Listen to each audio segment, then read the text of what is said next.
Hello friends, idli தோசைக்கு சாம்பார் சட்னி இல்லைனாலும் பரவாயில்ல, ஆனால் பொடி இல்லாமல் நம்ம சாப்பிடவே மாட்டோம். அந்த இட்லி பொடியை இன்னுமே ஹெல்த்தி அண்ட் டேஸ்டியாக ப்ரோட்டீன் அண்ட் ஃபைபர் ரிச்சாக செஞ்சால் சூப்பராக இருக்கும்ல.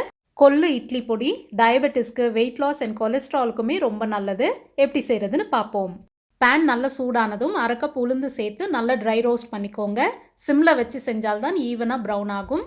ஒரு பிளேட்க்கு மாற்றிட்டு அதே பேனில் அரை கப் கொள்ளு சேர்த்து நல்ல கலர் மாறி வெடிக்க ஆரம்பிக்கும். அந்த ஸ்டேஜில் பிளேட்டுக்கு மாற்றிட்டு 1/4 கப் பொட்டுக்கடலை, தேவையான வரமிளகா சேர்த்து லைட்டாக ரோஸ்ட் பண்ணால் போதும். பிளேட்டுக்கு மாற்றிட்டு கொஞ்சமாக எண்ணெய் விட்டு 8லேருந்து 10 பல் பூண்டு இந்த மாதிரி பொடியாக நறுக்கி சேர்த்தால் ஈஸியாக ஃப்ரை ஆகும். கலர் மாறினதும் ஸ்டவ் ஆஃப் பண்ணிவிட்டு இந்த சூட்லேயே கொஞ்சம் நேரம் இருக்கட்டும். அரை டீஸ்பூன் போல் பெருங்காயத்தூள், தேவையான உப்பு சேர்த்துக்கோங்க. எல்லா பொருட்களும் சூடு ஆறுனதுக்கப்புறம் மிக்சி ஜாரில் சேர்த்துக்கலாம். பூண்டு ஈஸியாக உடையிற அளவுக்கு நல்லா ஃப்ரை ஆகணும், அப்போ தான் ஃப்ரெஷ்ஷாக இருக்கும். வரமிளகாவை முதல்ல பவுடர் பண்ணிவிட்டு அதுக்கப்புறமா மற்ற இன்க்ரீடியன்ட் சேர்த்து அரைச்சிக்கோங்க. இட்லி பொடி எப்போவுமே கொஞ்சம் கொரகொரப்பாக இருந்தால் தான் நல்லாயிருக்கும். கொள்ளில் நிறைய ஃபைபர் இருக்குது, அதோட கொலஸ்ட்ரால் லெவல்ஸையும் கண்ட்ரோல் பண்ணும். அதனால் வெயிட் லாஸ்க்கு இது ரொம்ப ரொம்ப நல்லது.